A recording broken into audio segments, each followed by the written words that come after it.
함께 기도하고 말씀을 나누도록 하겠습니다. 우리 가운데 역사하시는 성령님, 열방 가운데 일하시는 성령님, 우리 마음을 새롭게 하여 주시옵소서. 이곳에 임재하여 주실 것을 믿고 감사드립니다. 예수님의 이름으로 기도드립니다. 아멘. 할렐루야. 네, 주님을 찬양합니다.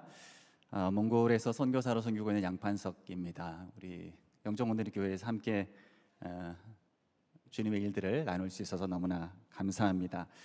오늘의 교회의 성도 또 그리고 오늘의 교회의 선교사로서 오늘의 교회 창립 40주년을 정말 진심으로 축하드립니다. 저는 2005년에 몽골에 선교사로 파송되었으니까 이제 20년이 지나가고 있습니다. 제가 그 주일 메시지를 준비하면서 20년을 돌아보니까 제가 참 행복한 선교사라는 생각이 들더라고요. 세 가지가 떠올랐어요. 첫 번째는 선교에 목숨을 건 온누리 교회에서 보낸 선교사이기 때문에 자랑스러웠고, 두 번째는 현지 몽골에서 함께 귀하게 동역할 수 있는 동역자 그룹들이 있어서 감사했고, 또 하나는 선교사역 20년을 지나면서 하나님께서, 예수님께서 가르쳐 주시는 사역의 방향들을 한 걸음 한 걸음 제가 잘 가고 있다라는 그런 확신이 있어서 감사드렸습니다. 오늘 특별히 영종 오늘의 교회에서 말씀을 나눌 수 있는 기회를 주셔서 감사합니다. 제 개인적으로 선교 사역에 있어서 이제 크게 두 번의 위기가 있었던 것 같아요. 한 번은 2014년에 비형 간염이 이렇게 제가 도져가지고 사역을 쉬게 됐었어요. 또 한 번은 2023년에 선교본부에서 이제 사역하면서 잠이 이게 안 오는 일들이 있었는데, 그때마다 공교롭게도 이렇게 우리 도육한 목사님께서 저의 가정 회복을 위해서 많이 도와주셨어요. 그래서 재작년에는 선교본부 사역을 마치고 한 3개월 정도 요양이 필요했었는데, 영종 오늘의 교회 선교사 숙소에서 3개월 동안 머물면서 회복의 시간을 가졌습니다. 그리고 그 당시 저희 아내와 제가 이제 교회에 함께 와서 예배 출석도 하고 또 교제하고 사역도 할 수 있는 기회가 주어져서 너무 감사드립니다. 저는 계속해서 영종 오늘의 교회가 지친 선교사들을 살리는 그러한 교회가 되기를 축복하고요. 제가 선교사니까 이런 말이 마음에 남는지는 모르겠는데, 선교사가 주 앞에서 살아나면 하나님께서 그 선교사를 통해서 하나님의 선교를 하신다고 저는 믿습니다. 작년 2월에 몽골에 재입국해서 저는 새로운 사역에 대한 꿈을 이제 꾸었습니다. 꿈에 막 부푼 거예요. 선교사들은 선교제 나갈 때마다 꿈에 부풉니다. 흩어진 마음들을 모아서 우리 선교사님들을 연합하고 또 현지인들을 잘 격려하여서 몽골의 두 번째 부흥의 시대를 가져오는데 쓰임받고 싶다, 이런 마음이 있었거든요. 2017년부터 제가 이제 본격적으로 사역을 시작한 게 1:1 제자 양육인데요. 현지 교회들의 제자 양육의 중심이 되어서 이제 몽골 교회의 거의 스탠다드에 가까운 이제 선교 제자 양육 교재로 쓰임 받고 있거든요. 한번 슬라이드 하나 보여주시겠습니까? 예. 저희 그래서 매년 1년에 2차례씩 이제 양육자 훈련을 갖고 있고, 그분들과 함께 늘 연말에 디서플십 페스티벌이라는 이름으로 이제 서로 격려하는 모임을 갖고 있습니다. 양육이 많이 진행되어서 50명 이상의 이제 양육자들이 배출되었고, 1:1 양육 교재가 몽골어로 1,500권이 지난 7년 동안 팔렸어요. 그래서 성도들이, 각 교회들이 이제 1:1 제자 양육 교재들을 재구매하고 있다는 게 이제 1:1 제자 양육이 몽골에서 이제 본격적으로 시작되었구나라는 그런 감사가 있고, 또 내년에는 50개 교회에서 본격적으로 이제 1:1 제자 양육 교재로 1:1을 하기로 했습니다. 그리고 또한 두 번째 슬라이드를 한번 보여주시면, 저희 그뿐만 아니고 울란바토르에 있는 10개 교회의 목회자들, 지도자들이 몽골의 복음화와 선교를 위한 그 협의체를 만들어서 또 사역을 하고 있기 때문에 이제 조금만 더 열심히 뛰면 몽골의 제2의 부흥을 가져오겠다, 이런 생각을 했었어요. 그리고 이 리더십들을 견고하게 세워지고 또 몽골 교회가 선교하는 교회로 세우는 일이 내 일이겠구나 했었죠. 근데 막상 이제 몽골에 들어가서 뚜껑을 열어보니까 제가 기대했던 바와는 다르게 몽골 교회가 2년 동안 많이 후퇴해 있는 것들을 발견했습니다. 목사님들은 지쳐서 목양에 관심을 잃어본 분들이 많았었고, 또 생계를 유지해야 되니까 주말에만 간신히 이제 목회를 하시는 분들도 있더라고요.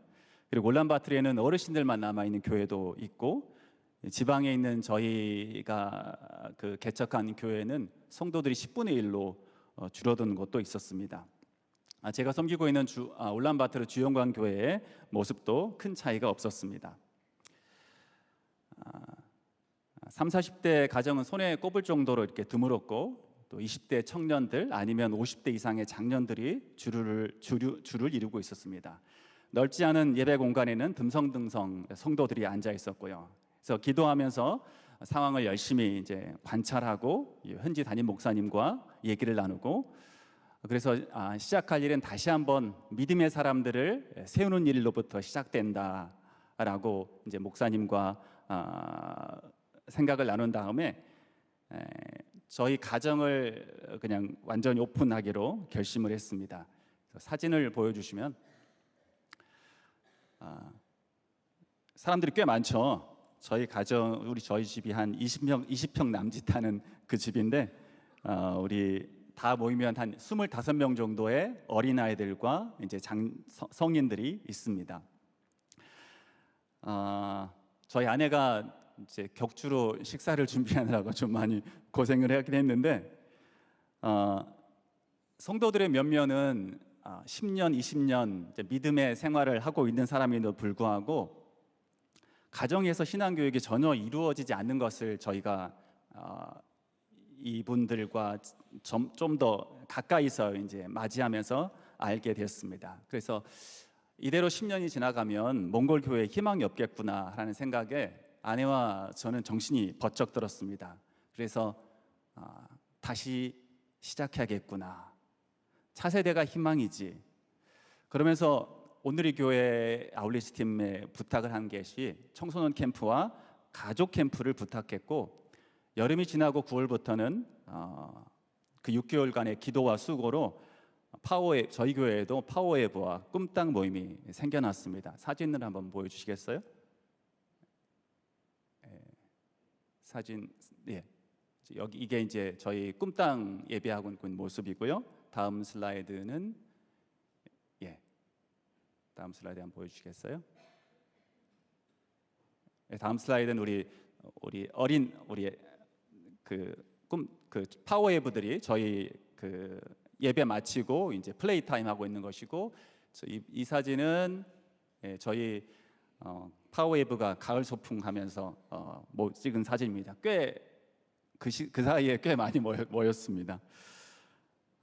그러면서 하나님의 일을 시작하면 하나님이 일을 하시는구나라고 깨달은 것이, 저희 모임을 시작하는 것이 또 중요하지만 함께 섬길 수 있는 동역자들이 있어야 되는데, 파워웨이브 교사로 7명, 또 꿈땅 교사로 5명이 이렇게 지원해서 함께 동역할 수 있어서 하나님께 숨겨놓으신 사람들을 이렇게 발견하는 것이 감사했고, 지금 보이는 사진은 이제 교사들 격려하기 위해서 사역 후에 이제 함께 식사한 후에 찍은 사진입니다.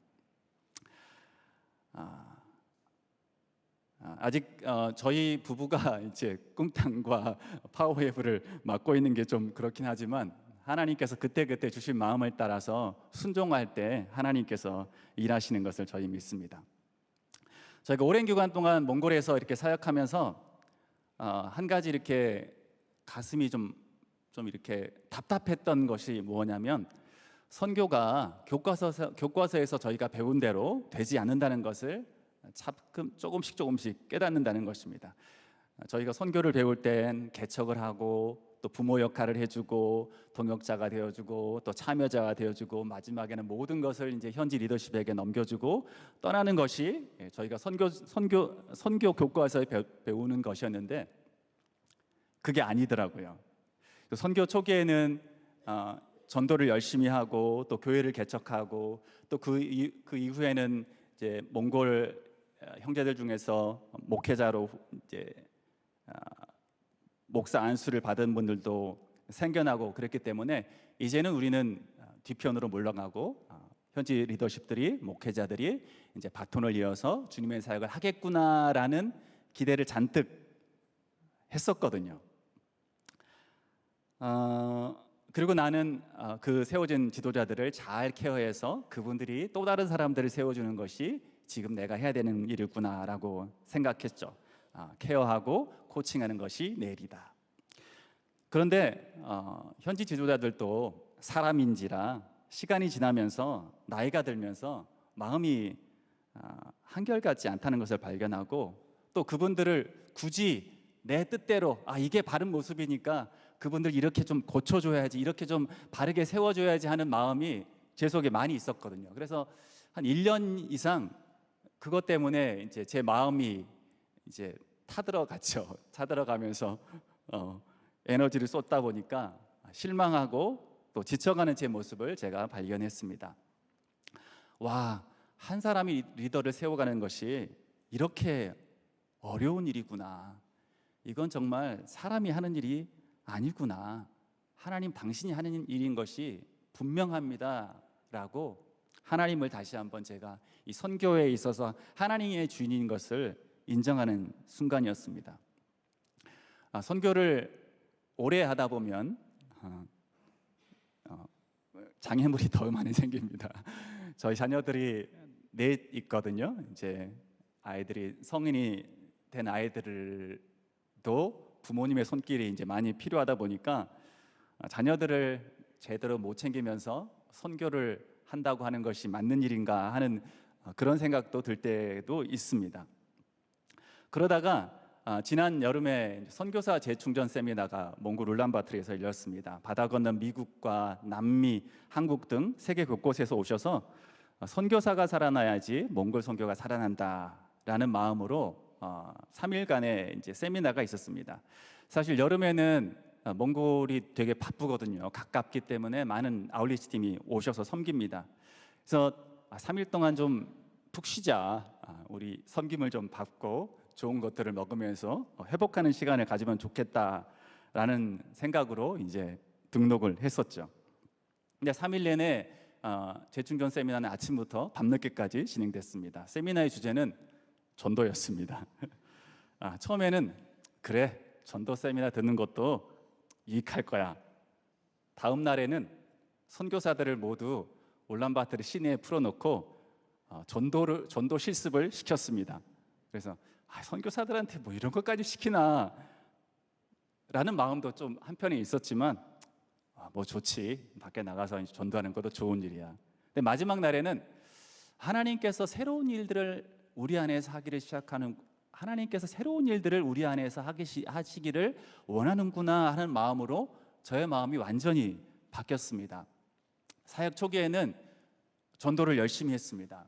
교회를 개척할 때는 전도를 열심히 하거든요. 근데 교회가 좀 세워지면 전도를 덜 하게 됩니다. 세월이 지나면서 저의 사역의 중심이 훈련과 멘토링으로 이제 사역의 중심축이 바뀌었거든요. 그렇게 선교를 배웠으니까요. 근데 사람들이 제 뜻대로 움직이지 않잖아요. 사람들이 절대 제 뜻대로 움직이지 않아요. 그러면서 저의 선교에 대한 태도가, 현지인들에 대한 태도가 상당히 이제 부정적으로 바뀌더라고요.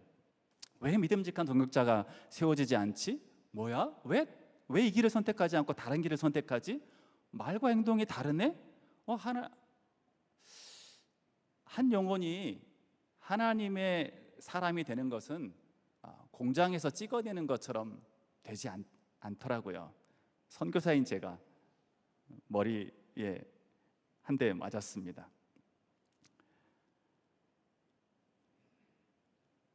사실 내가 그렇게 만들 수 있는 능력이 있는 것도 아닌데 제가 할 수 있는 것처럼 착각했던 것이죠. 제가 하나님보다 사람을, 또 하나님의 선교의 주도권이 있다는 것보다 사람들이 만들어 놓은 선교 이론을 내가 더 의지하고 있었구나라는 생각이 들었습니다. 그러면서 다시 한번 저에게 주신 마음이, 한 영혼이 온 천하보다 귀하다.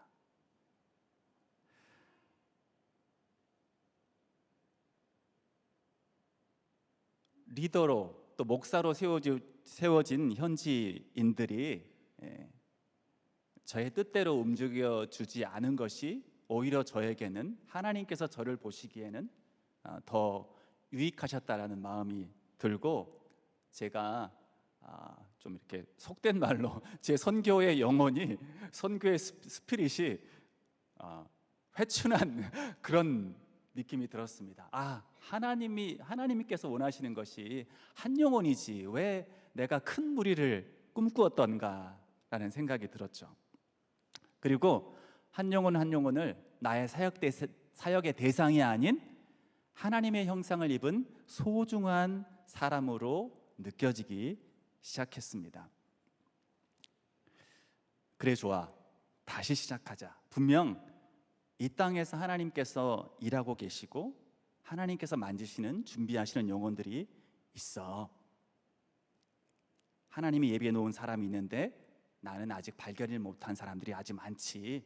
현지인들에게 전도를 부탁하는 것도 중요하지만 내가 솔선수범하는 것이지, 스승이 팔짱을 끼고 뒤에 서서 이제 내 차례니까 한번 해봐 라고 말하는 것이 아니라, 내가 옆에 서서 솔선수범하며 차근차근 할 수 있도록 도와주는 것이 나의 역할이지 라는 생각으로 하나님께서 저의 마음을 바꿔주셨습니다. 그러면서 언젠가 제가 그 새로 오신 선교사님께 한 말이 기억났어요. 선교사가 하는 일이요, 한 사람을 발견하는 것입니다. 한 사람을 리더로 세워주는 것이 선교사가 계속 할 일입니다라고 제가 새로 오신 선교사님께 하신 말이 기억에 나는 거예요. 근데 저는 어떤 생각이었냐면, 제 눈에 보이는 사람, 내 옆에 있는 사람들만 가지고 하나님께서 일하신다라고 하나님의 역사들을 제안하고 있었던 것이죠. 그래서 그 이후로는 제가 일주일에 한나절을 정해놓고 전도하기 시작했습니다. 8월 12일 날 3사람, 8월 17일 날 1사람, 8월 21일 날 3사람, 9월 4일 날 4사람, 9월 16일 날 5사람, 9월 23일 날 2사람, 9월 30일 날 1사람, 10월 7일 2사람. 매주 화요일 오후는 거룩한 날입니다. 전도하는 날입니다. 영혼들을 직접 만나면서 느낀 것은 몽골에 정말 무당이 많다는 것입니다. 그리고 술 때문에 망가진 가정들이 많다는 것을 제 눈으로 직접 확인할 수 있었습니다. 가족관계가 아주 복잡하고 집안에 한 사람 이상 무당이 있고 일상에서 무당을 그렇게 의지하고 있다는 것을 발견했습니다. 한 번은 아들을 잃어버린 할머니를 만나기로 약속했습니다. 그분을 만나려고 3주를 기다렸습니다. 나이가 70이 다 되셨고 약국을 운영하시는 분이었는데, 약국에 찾아갔더니 그 약국 벽에 학위증이 있더라고요. 그 학위증을 자세히 읽어보니 몽골 무당협회 명예 박사 학위를 아들을 먼저 보내고, 며느리들은 또 술꾼이라서 며느리들에 대해서 아주 못마땅해 하시는 분이었습니다. 그리고 70이 다 돼 가심에도 불구하고 쉬지 못하고 자식들과 손자들을 뒷바라지하시느라는 모습을 보면서 저희 요한복음 8장 32절, 진리를 알지니 진리가 너희를 자유케 하리라, 그리고 마태복음 11장 28절, 수고하고 무거운 짐진 자 다 내게로 오라라는 말씀으로 그분을 위로하고 복음 앞에 나오기를 격려했습니다. 할머니는 눈물을 많이 흘리셨고 저희가 다니는 교회가 어디인지 물어보셨습니다. 할머니를 위해서 기도했고 돌아가면 11월 둘째 주에 다시 할머니를 방문하기로 했습니다. 그 이후로 저는 이제 일상을, 관계를 소중히 여기는 사람으로 바뀌어 있었습니다. 제가 오늘의 숙소에 머물면서, 영종 오늘의 숙소에 머물면서 규칙적으로 러닝을 했었거든요. 날씨가 화창할 때도, 바람이 세차할 때도, 진눈깨비가 올 때도, 눈이 올 때도 꾸준히 뛰었는데, 몽골에서 와서도 겨울에는 피트니스 가서, 여름에는 공원과 운동장에서 러닝을 하면서도 사람들을 만납니다. 일상에서 하나님께서 만나게 하는 모든 사람들을 귀하게 여기고 자연스럽게 관계를 만들어 가고 있습니다. 한 가지 아쉬운 것은 제가 외국인이라서 또 어른이라서 어린아이들이나 청소년들에게 복음을 직접 전하기가 되게 어렵더라고요. 왜냐하면 제가 어린아이들에게, 청소년들에게 복음을 전할 때 몽골 사람들이 저에게 강한 레이저를 쏘는 것을 제가 여러 번 느꼈거든요. 그래서 저는 저희가 시작하고 있는 꿈땅, 또 파워웨이브 우리 학생들이 곧 함께 나가서 전도할 날을 고대하고 있습니다. 그리고 비자의 활동으로 혹시나 누군가가 나를 고발해서 내가 몽골에서 쫓겨날 걱정도 이제는 하지 않습니다. 전에는, 그리고 현지 리더들에게 더 담대하게 자신감 있게 전도와 제자 양육에 대해서 권면하는 모양으로 바뀌어가는 저를 보았습니다. 전에는 목적만 바라보고 갔었는데 이제는 목적지로 가는 여정 가운데서 하나님께서 만나게 하는 모든 사람들을 소중하게 생각하게 되었습니다. 개인 전도를 다시 시작하니 생기와 활력이 돌기 시작하더라고요. 오늘 본문 마태복음 28장 16절에서 20절은 부활하신 예수님께서 우리에게 명령하신 말씀이죠. 저는 여기서 두 가지 포인트를 여러분과 나누고 싶습니다. 첫 번째는 제자 양육을 하되 인격적 관계 중심의 제자 양육을 하라라는 말씀을 나누고 싶습니다. 예수님의 명령에는 네 가지의 동사가 있습니다. 가라, 제자를 삼으라, 세례를 주라, 가르쳐 지키게 하라. 물론 원문을 보면은 제자를 삼으라라는 단어만 있다고 얘기들 하시죠. 모든 그리스도인들은 제자가 되는 과정 가운데 있습니다. 온전한 제자가 되는 과정 가운데 있지요. 그렇다 보니 세례를 주고 가르쳐 지키게 하고 그 다음 제자가 되는 것이 논리적인 순서라고 여길 때가 많이 있습니다. 나도 아직 온전한 제자가 아닌데 어떻게 제자 삼는 일을 하지? 이렇게 생각하면 제자 삼기는 정말 어려운 일이 되고 맙니다. 또한 온전한 제자만이 제자를 삼는 일을 할 수 있다면 이 명령에 순종할 수 있는 사람은 세상에 아무도 없을 것입니다.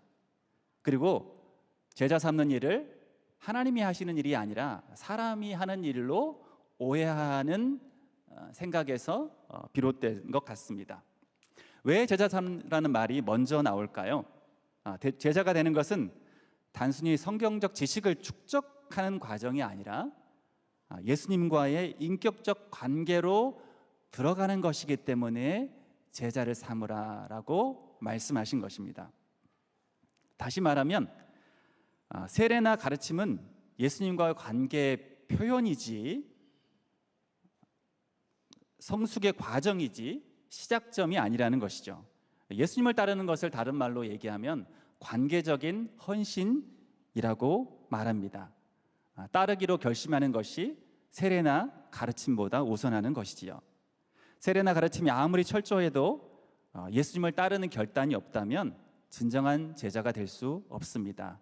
따라서 제자를 삼으라는 예수님의 명령에 순종하고 싶다면 내가 예수님을 따르고 있는지, 그리고 내가 예수님과의 인격적 관계를 꾸준히 맺고 있는지를 점검하는 과정에서 제자 삼기가 시작합니다. 그리고 제자로 삼고자 하는 사람을 전도 대상이나 저처럼 목표로 보기 이전에 한 사람의 사랑받는 존재로서 하나님께서 그 사람을 부르고 있다는 확신 속에서 그분을 소중한 인격으로 대하는 것이 제자 삼기 사역의 핵심입니다.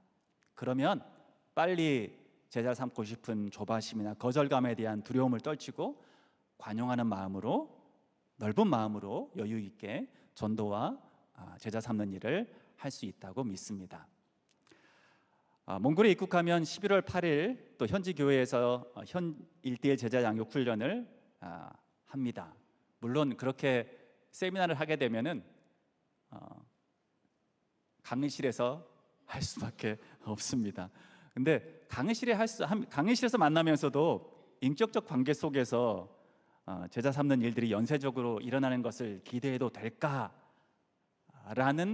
생각이 들다가 성령님께서 말씀하시더라고요. 된다. 왜냐하면 제가 인격적 관계 안에서 사람들을 만나는 제자 삼는 경험을 꾸준히 하고 있다면 훈련반을 받는 양육자들도 성령님께서 그렇게 사용하실 것을 믿기 때문입니다.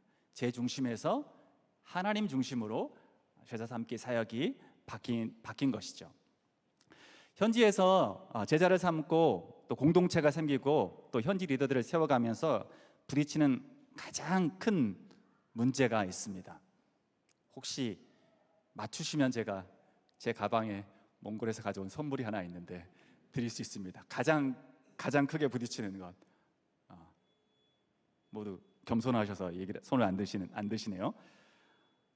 그건 뭐냐면 현지 성도들이 하는 얘기가 나는 가진 게 없어요. 저는 배운 게 없어요. 그래서 저는 할 수 없어요. 선교사님은 할 수 있는데 저는 할 수 없어요. 이것이 현지 성도들이나 심지어 리더들의 마음속에 있는 뿌리 깊은 생각입니다. 더 나아가면은 주인의식이 없다는 것을 보게 되더라고요. 당신들은 외국인이니까, 그래도 나보다 좀 더 돈이 있으니까, 좀 더 배웠으니까 할 수 있지, 난 못해요. 그래서 선교사가 귀국하면 현지 교회가 어려워지는 경우들이 있는 것 같습니다. 현지 교회가 어떻게 해서 주인의식을 가지고 지역 사회에서 영향력을 미치며 살 수 있을까? 하나님께서 분명 이곳에 공동체를 세우셨다면 당연히 공동체가 자립하고 지역 사회를 섬길 수 있는 자원들도 하나님께서 공급하실 텐데, 사도행전에 나와 있는 교회들은 그랬는데 이러한 기도와 고민에 대한 응답으로 빛과 소금 운동을 시작했습니다. 울란바토르 외곽 게르촌 교회에서 주일 오후에 8명의 성도들과 시작한 지 벌써 이제 8개월이 흘렀습니다. 울란바토르 외곽 지역은 여러분들이 기대하는 그런 곳이거든요. 시골에서 경제적으로 어려워서 이주해 온, 경제적 어렵고 배운 것이 많지 않은 소시민들이죠. 보통 3일이면 빛과 소금 훈련은 다 감당할 수 있습니다. 물론 그렇다고 해서 그렇게 사는 건 아닙니다. 그래서 제가 함께 만난 지 벌써 20주가 지나가고 있는데 말씀을 중심으로 개인의 삶을 나누면서 그들의 세계관이 점점 바뀌고 있습니다. 저는 퍼실리테이터 역할만 하고 이분들이 스스로 자신의 문제와 나아갈 것들을 말씀 안에서 발견하고 있습니다. 하나님의 눈으로 자신들을 바라보고 하나님의 눈으로 지역사회를 이분들이 바라보기 시작했습니다. 자신들이 살고 있는 지역에 하나님 나라가 임하면 어떻게 바뀔 것인가에 대한 기대를 그분들이 하기 시작했습니다. 교회 안에만 갇혀 있다가 이제 세상으로 나가는 사람들이 되었거든요. 그래서 부활절에는 이 전 슬라이드를 보여주시면 동네 주민들이 가장 많이 가는 공원에 가서 청소를 해서 쓰레기 2톤을 그분들이 이제 거두어내는 일들을 했고요. 그랬더니 당신들 누구길래, 여러분 누구길래 이런 일을 하십니까? 라고 물어보는 사람들이 있을 때 우리는 이 근처에 다니는 교회의 성도들입니다 라고 얘기했더니 스스로 그분들이 쓰레기 봉투며 그분들도 예수를 믿지 않는 분들도 자연스럽게 자신의 것들을 나누어서 풍성한 그 마을 청소가 됐다는 얘기를 들었고, 또 얼마 전에는 근처 중학교 2학년 학생들을 대상으로 배구 대회를 했어요. 여기 보시면 친구들이 난생 처음으로 메달을 받아보고 메달을 이렇게 그 깨물고 있는 모습 보이시죠? 교회에서 아무런 재정 지원을 하지 않았습니다. 그분들이 가지고 있는 5만 원, 6만 원, 7만 원 스스로 이제 재정을 모아서 이 대회를 했고, 청소년들이 다음 해도 꾸준하게 이 일들을 해줬으면 좋겠다고 교회에 부탁을 한 일이 있었고, 교회 스스로 돈을 모아서 이 배구 대회를 개최했는데 돈이 남아서 오히려 교회 재정에 헌금을 했다는 얘기를 듣고 얼마나 뿌듯했는지 몰랐습니다. 당일날 기도하면서도 이 일이 잘 될까 하면서 우리 준비하시는 분들이 조바심을 냈었는데, 행사 당일날 65명의 학생들이 참석했고, 부모들도 관심을 가져주고 음료수와 음식을 가져다 줬습니다. 이분들이 믿지 않는 사람들을 얘기하는 겁니다. 성도들이 아닙니다. 그리고 행사 당일날 65명의 학생들이 참석했는데, 그 다음날 주일에 11명의 학생들이 교회에 출석하는 일이 생겼죠. 놀라운 일입니다. 교회 오라는 얘기를 절대 하지 않았습니다.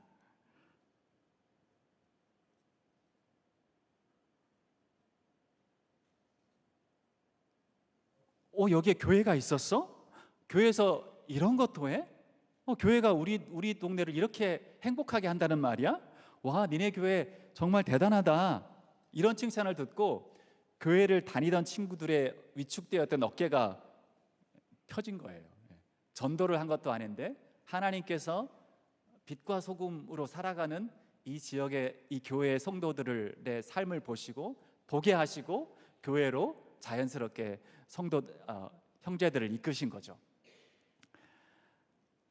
자신들은 아무것도 할 수 없다고 생각했던 사람들이 마을에 커다란 기쁨을 가져다 두는 놀라운 일을 한 것입니다. 자신들이 가진 것이 별로 없다고 생각했던 사람들이 자신들에게 이미 주어진 하나님의 은혜가 얼마나 많은지 확인했습니다. 시간도 있었고 건강도 있었고 학교에 다니는 자녀들도 하나님께 주신 것이고 학교와의 좋은 관계들도 주신 것이고 자녀들 중에 배구 경기를 운영할 수 있는 그런 사람들도 있었고 체육관을 빌릴 수 있는 작은 재정도 하나님께서 주셨고 또 교회에서 가까운 체육관이었고 교회 다니는 청소년들도 있었고 이 모든 일들을 도모할 수 있는 하나님께서 자신들과 함께하는 가장 큰 자신들이 갖고 있는 자산, 자신들이 가지고 있는 가장 큰 가능성이라는 사실을 발견하고 성도들이 놀라운 하나님께 주신 자신감으로 충만하게 되었습니다. 경제적으로 위축되고 또 소외된 사람들도 예수님과의 인격적 관계 안에서 얼마든지 자존감을 회복하고 어깨 펴고 사회에서 빛과 소금이 될 수 있다는 것을 확인할 수 있었습니다. 인격적 관계가 제자 양육의 핵심이죠. 두 번째는 선교는 최고로 가치가 있는 일입니다. 부활하신 예수님을 보고 분명 의심하는 사람들이 있었습니다. 선교가 정말 투자 대비 가치가 있는 일이야? 밑 빠진 독에 불 붙기 아니야? 라이스 크리스찬 양산하는 거 아니야? 라며 선교와 선교사들을 의심의 눈초리로 바라보는 사람들도 종종 있습니다. 어떤 분은 한국에도 할 일이 많은데 굳이 이렇게 외국까지 가서 무슨 오지랖이야 하시는 분들도 있죠.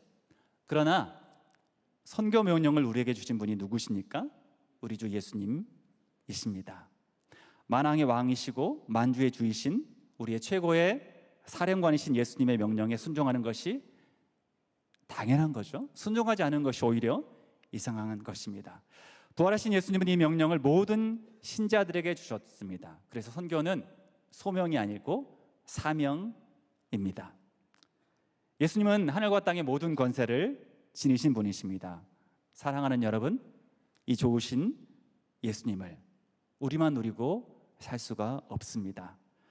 그들도 이 기쁜 소식을 듣고 예수님을 통해서 임한 하나님 나라를 경험할 수 있는 기회를 우리가 주어야 되지 않겠습니까? 여러분, 누가 선교의 완성자이십니까? 세상 끝날까지 우리와 함께 하시는 예수님께서 이 선교의 완성자이십니다. 우리 각자의 개인적인 종말이 있듯이 우리 각자의 삶의 끝이 있고 사역의 끝도 있고 선교의 끝과 함께 인류 역사의 종말 그리고 완성이 올 것입니다. 선교의 끝, 선교의 완성, 인류 역사의 완성 때에 우리가 예수님의 칭찬을 받는 것만큼 크고 영광스러운 일이 어디 있을까요? 착하고 충성된 종아, 잘했다. 내가 열 고울을 다스리는 권세를 주겠다. 내가 적은 것을 가지고도 충성했구나. 내가 너에게 생명의 면류관을 주리라. 저는 이 모든 이 칭찬을 저희 모두가, 이 자리에 모두가 받았으면 좋겠습니다. 이제 40주년을 맞이하는 오늘의 교회가 지금 바로 여기에서 사도행전의 역사를 계속해서 쓰는 현재 진행형의 교회가 되기를 기도하며 축복합니다. 그 현장의 주인공이 되도록 우리를 오늘의 교회로, 또 영종 오늘의 교회로 부르신 것을 확신합니다. 제가 기도하고 마치겠습니다. 하나님 아버지, 감사합니다. 우리를 영광스러운 부르심으로, 최고의 목령으로, 최고의 가치로, 온전한 순종으로 저희를 불러주셔서 감사합니다.